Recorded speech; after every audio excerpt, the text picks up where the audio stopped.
മലയാളത്തിലൊരു speech പറയോ? മലയാളത്തിലോ? അത് English അറിയില്ലേ, ഇനി മലയാളത്തില് പറയാം. എല്ലാവർക്കും എന്റെ നമസ്കാരം. സൂര്യൻ അസ്തമിക്കാത്ത ബ്രിട്ടീഷ് സാമ്രാജ്യത്തെ കരാള ഹസ്തങ്ങളിൽ നിന്നും ഭാരതം സ്വാതന്ത്ര്യം നേടിയ ദിനമാണ് ഓഗസ്റ്റ് 15.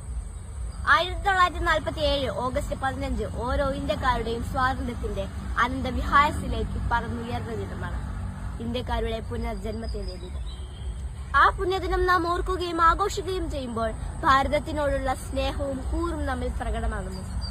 നാം ഇപ്പോൾ അനുഭവിക്കുന്ന ഈ സ്വാതന്ത്ര്യം അനേകം പുണ്യാത്മാക്കളുടെ ജീവത്യാഗത്തിന്റെ കഠിനാധ്വാനത്തിന്റെ ഫലമാണെന്നത് നാം ഒരിക്കലും വിസ്മരിക്കരുത്. 1947 നിന്നും 2025 ആയപ്പോൾ ഇന്ത്യ വളർച്ചയുടെ പടികൾ ചവിട്ടിക്കയറുകയാണ്. ലോകത്തിലെ ഏറ്റവും വലിയ 4ാമത്തെ പ്രതിരോധ ശക്തിയായി ഇന്ത്യ മാറിയതിൽ നമുക്ക് അഭിമാനിക്കാം. ഇന്ത്യ എന്റെ രാജ്യമാണ്, എല്ലാ ഇന്ത്യക്കാരും എന്റെ സഹോദരി സഹോദരന്മാരാണ് എന്ന വാക്യം നെഞ്ചിലേറ്റി പറയാൻ ഓരോ ഇന്ത്യക്കാർക്കും കഴിയണം.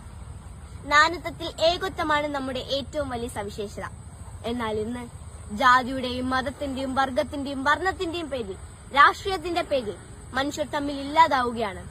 കൊലപാതകവും കൊള്ളിവെപ്പും സ്ത്രീ പീഡനങ്ങളും സ്ത്രീധന മരണങ്ങളും തുടർക്കഥകളാവുകയാണ്. ജാതി മത വർണ്ണ വർഗ ചിന്തകൾക്കെതിരായി മനുഷ്യർ തമ്മിൽ സ്നേഹിക്കുകയും സഹായിക്കുകയും ചെയ്യുന്ന ഭാരതത്തിനായി നമുക്ക് പരിശ്രമിക്കാം എന്ന ആഹ്വാനത്തോടെ നിർത്തുന്നു.